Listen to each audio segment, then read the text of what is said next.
ಇದರ ಪರಿಣಾಮ ಏನು? ಇವತ್ತು ಎನ್ಫೋರ್ಸ್ಮೆಂಟ್ ಡೈರೆಕ್ಟರೇಟ್ ಬೊಬ್ಬೆ ಹೊಡಿತಾರೆ ಕಾಂಗ್ರೆಸ್ನವರು.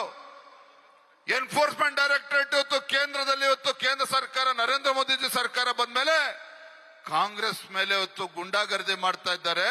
ಇವತ್ತು ಕಾಂಗ್ರೆಸ್ ಮೇಲೆ ಇವತ್ತು ಆರೋಪಗಳನ್ನು ಮಾಡ್ತಾ ಇದ್ದಾರೆ ಅಂತೇಳಿ ಬಂದೊಳಗೆ ಗೊತ್ತಿರಲಿ.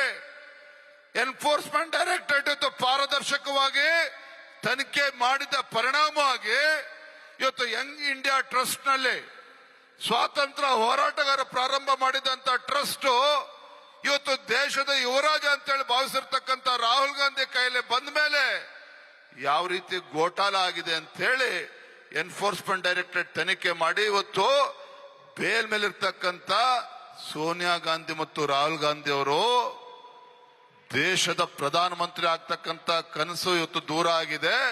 ಇವತ್ತು ಅಕ್ಯೂಸ್ ನಂಬರ್ 1 ಸೋನಿಯಾ ಗಾಂಧಿ, ಇವತ್ತು ಆರೋಪಿ ನಂಬರ್ 2 ಈ ದೇಶದ ಯುವರಾಜ ಅನ್ಕೊಂಡಿರ್ತಕ್ಕಂಥ ರಾಹುಲ್ ಗಾಂಧಿ ಅವರು. ಇದು ಕಾಂಗ್ರೆಸ್ ಪಕ್ಷದ ಅಭಿವೃದ್ಧಿಯ ಮಾಡಲು ಬಂಧುಗಳೇ. ಹಾಗಾಗಿ ಇವತ್ತು ಸಂದರ್ಭದಲ್ಲಿ ಒಂದು ಮಾತನ್ನ ಹೇಳ್ತಾನೆ, ಕಾಂಗ್ರೆಸ್ ಪಕ್ಷ ಈ ದೇಶದಲ್ಲಿ ಭ್ರಷ್ಟಾಚಾರಕ್ಕೋಸ್ಕರ ಭ್ರಷ್ಟಾಚಾರಕ್ಕಾಗಿನೇ ಬದುಕಿರ್ತಕ್ಕಂಥ ಒಂದು ಪಕ್ಷ ಯಾವ್ದಾರು ಇದ್ರೆ ಅದು ಕಾಂಗ್ರೆಸ್ ಪಕ್ಷ. ಅದಕ್ಕೋಸ್ಕರ ಇವತ್ತು ದೇಶದಲ್ಲಿ ಭ್ರಷ್ಟಾಚಾರವನ್ನು ಇವತ್ತು ಕಾಂಗ್ರೆಸ್ ಪಕ್ಷ ಅವರ ಆಡಳಿತಾವಧಿಯಲ್ಲಿ ಆಗಿರ್ತಕ್ಕಂಥದ್ದು.